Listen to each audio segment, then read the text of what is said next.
Welcome, today with SONY Xperia 10.3 and I'll show you how to adjust notification panel shortcuts on this device.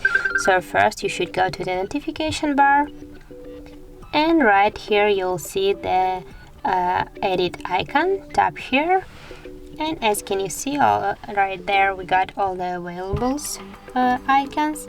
And for example, if you want to remove one icon from your notification bar, just press for a while to the icon and drag here to remove this icon. If you want to remove one more icon, just repeat the action by this way.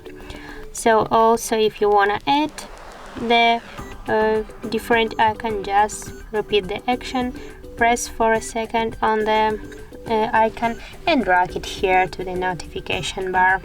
So also if you can just change the position of the icon on your notification bar by just this way. Just hold and drag it to the section where you wanna move this icon and just go back. And now as can you see, we changed the icon's positions and add or remove different icons. So that's it. If you found this video helpful, leave like, comment and subscribe our channel.